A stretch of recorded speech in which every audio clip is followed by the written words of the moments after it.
Welcome to Radhika's kitchen. இன்றைக்கி chicken bajji எப்படி செய்கிறதுன்னு பார்க்கலாம் வாங்க. அதுக்கு தேவையான பொருட்கள்: மிளகாய்த்தூள், கடல மாவு, அரிசி மாவு, உப்பு, எண்ணெய், சிக்கன் 150 கிராம். இந்த சிக்கனை எப்படி வேக வைக்கிறதுன்னு ஃபஸ்ட் நம்ம பார்க்கலாம். ஒரு பாத்திரத்தில் தண்ணி எடுத்துகிட்டு நான் 150 கிராம் சிக்கன் எடுத்துருக்கேன்.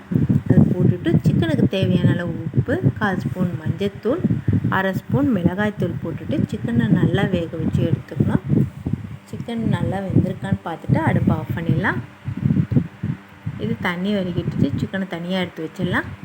இப்போ நம்ம பஜ்ஜிக்கு மாவு பிசைஞ்சிக்கலாம். ஒரு 1/2 கிளாஸ் தண்ணி ஊற்றிட்டு உப்பு தேவையான அளவு போட்டுட்டு 1/2 ஸ்பூன் மிளகாய்த்தூள் சேர்த்துட்டு 4 ஸ்பூன் கடல மாவு சேர்த்துக்கிட்டு 1 ஸ்பூன் அரிசி மாவு சேர்த்துக்கலாம். இது 150 கிராம் சிக்கனுக்கு இந்த அளவு கரெக்டாக இருக்கும். அரிசி மாவு எதுக்காக சேர்த்துருந்தா பஜ்ஜி நல்லா முறுமுறுப்பாக வரும். அதுக்காக தான் 1 ஸ்பூன் சேர்த்திங்கன்னா இந்த அளவு கரெக்டாக இருக்கும். தண்ணி கொஞ்சம் கொஞ்சமாக ஊற்றி இந்த மாதிரி பதத்துக்கு மாவு பிசைஞ்சிக்கணும். அப்போ தான் பஜ்ஜி சூப்பராக வரும்.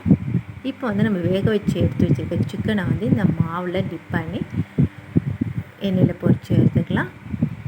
இப்போ எண்ணெய் நல்லா சூடானதுவே அடுப்பை சிம்மில் வச்சுட்டு செட்டு எடுக்கணும். சிக்கன் நல்லா வெந்திருக்கிறதுனால மாவு மட்டும்தான் வேகணும். ஒரு 2 நிமிஷத்தில் வெந்துடும். இப்படி திருப்பி போட்டுட்டு ஒரு 2 நிமிஷம் விட்டுட்டு அடுப்பை ஆஃப் பண்ணிடலாம். இதே மாதிரி எல்லா சிக்கனையும் நம்ம சுட்டு எடுத்துக்கலாம். இதுக்கு டொமேட்டோ சாஸு இல்லைன்னா புதினா சட்னி தொட்டு சாப்பிட்டிங்கன்னா சூப்பராக இருக்கும். நீங்களும் வீட்டில் ட்ரை பண்ணி பாருங்கள். கண்டிப்பாக உங்களுக்கும் பிடிக்கும். லைக் பண்ணுங்கள், ஷேர் பண்ணுங்கள், சப்ஸ்கிரைப் பண்ணுங்கள், மறக்காமல் பெல் பட்டனை கிளிக் பண்ணுங்கள். நன்றி, வணக்கம்.